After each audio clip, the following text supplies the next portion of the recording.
Hey everybody, it's the Yuki once again, getting you guys ready for the Merry 3, our very first mini campaign for D&D created in Worldsmith.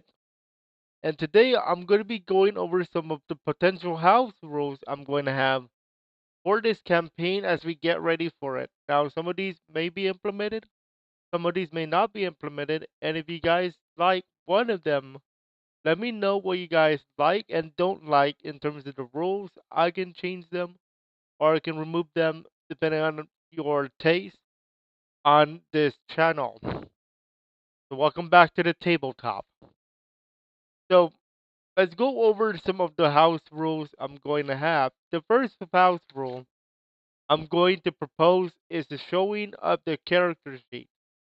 Now, normally I'm not supposed to show off a character sheet, but I will for the sake of our players because it is their very first time like looking into a deep dive character sheet. So if you see me with a character sheet like this, it's because I'm showing it to everybody so that you guys know, hey, um, this is how their character is, so that you guys can say, hey, okay, I see where this is coming from. I can also roll the dice at the same time for the players. Now, as a dungeon master, um, I will be rolling the dice as for the enemies off camera. Like I did there, I actually have a dice roller coming up right here. This is coming tomorrow. So I'm very excited to get this. So yes, um they're gonna have this. I'm gonna show this off. Even for my character who I play as, Sten Shadow Throne, I'm gonna be showing off my character sheet as well. Alright? The second thing that is gonna be a house rule is going to be a 70-30 hand holding. What do I mean by this? My players are really new to D&D in terms of the like how it works and all. These are new players. I've been trying out D&D in terms of by myself, okay? But they haven't seen it in actual action other than me trying to do a Pokemon one that's heavily modified. So this is their first time seeing an actual D&D campaign played with real D&D rules. All right, so I'm gonna hold their hand a lot in our first campaign, the Merry Three. I was about to say the Mighty Three, but that doesn't make sense. Number three, players' dice are rolled in actually in D&D Beyond, not roll 20, but we will be using roll 20 for VTT. But my dice rolls as a DM will be off camera, which is the dice roller that's coming up.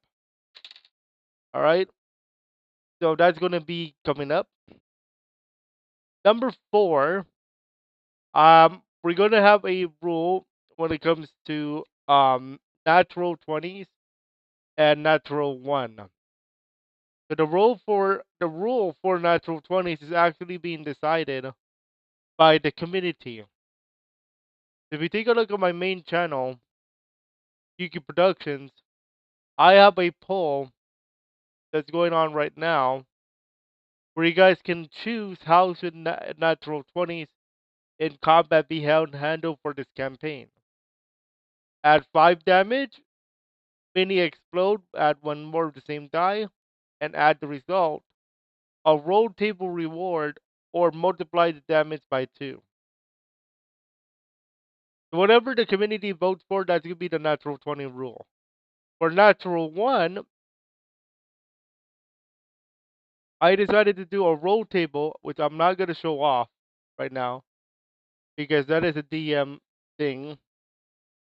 But we're going to have a roll table for natural 1. Now, at some point, I may do this for natural 20s as well if I feel that the rule needs to be changed. We'll see what happens though. Number 5, The players will go first unless otherwise stated by me as the DM. And I'm borrowing this rule from Nimble 5e. Okay? So the players will go first no matter what, and then the monsters or the creatures will go second no matter what, unless a plot says so. Number 6, inspiration. Inspiration can be earned through their RRP rules, or if they roll a natural 20, it could be one of the rewards for the from the roll table if it's desired. Okay?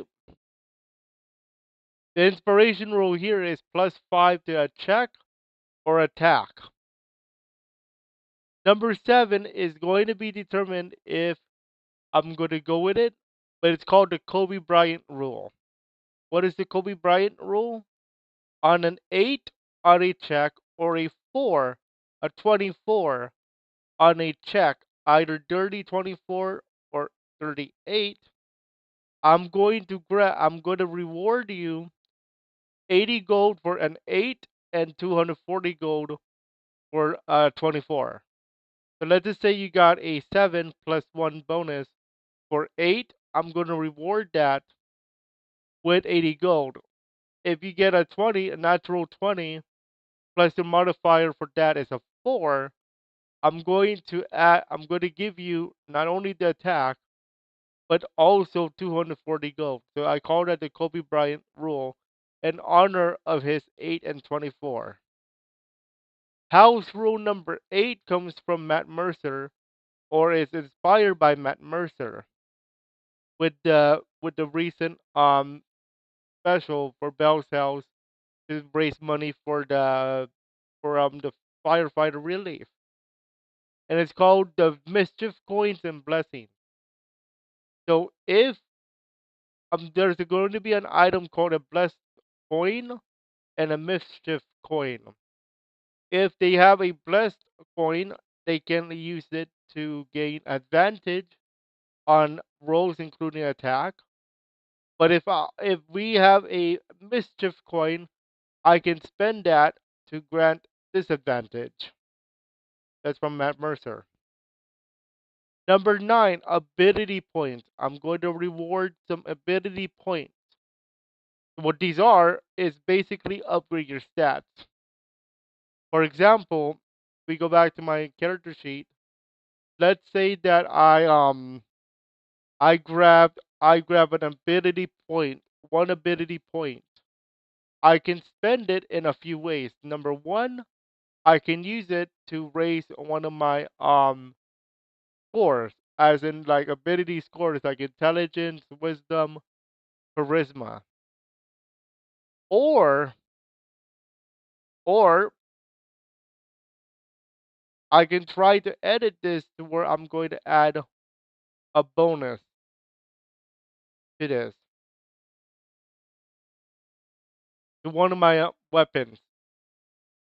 So let's try to edit this one. Think we can. We're gonna try to see if we can edit a character sheet for here. Maybe we can, maybe we cannot. Oh yeah, we can. Yes, we can. So I'm gonna override my score. Let's say that I earn an ability score of +1. I can add this to 15, and that's gonna be let's see what happens here. So 15 is still +2. I believe 16 will be +3 now if I click out. Yes. So I'm gonna override the score so that you can play it with that. Okay. That's that's how it's going to be. This was at 14 or 15. Okay. That's how it's going to be. I'm going to override the score After you get your ability points, you can spend it. Okay, we'll see what happens when it comes to attacking as well. All right, so we'll see what I'm gonna do with that. Now, the last rule is DST, Dead Saving Throw. Now, this is their very first. This is their very first campaign, and it's a small one to get them ready for a big one coming up, and that is the Death Saving Throw. I will not have characters die in this first campaign. I just don't see it happening, but you never know. But for the sake of like enjoyment, especially it's their first one to play, I am not going to have that saving throws, and I'm not going to have characters dying here. What I'm going to do instead is if you roll a 10 or higher, I'm going to revive you with a d6 HP. So you're going to roll a d6 and you get revived. A 9 or below is going to be your skip your turn. You're going to roll again next turn. There's no punishment for getting hit on those though. And so there will be no deaths in the first campaign. Just so that they can enjoy it a little bit more. Okay, I don't want characters dying right now. It's their very first campaign that they're gonna play together, and I want my players, especially these players, mine are actually my buddies on gaming night.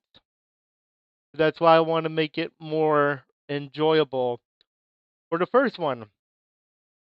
Now, those are my house rules. If you have any other suggestions for me in terms of house rules and what they like, let me know, and I'll be happy to like see what I can implement. But for now, that is the video. I am excited to get my dice roller, and I'm very excited to start this campaign soon. What's going to happen next is we're going to have a warm up encounter, so that they can get used to the rules of combat. All right, that's all for now. We'll see you when we come back to the tabletop. Enjoy, and we'll see you guys soon.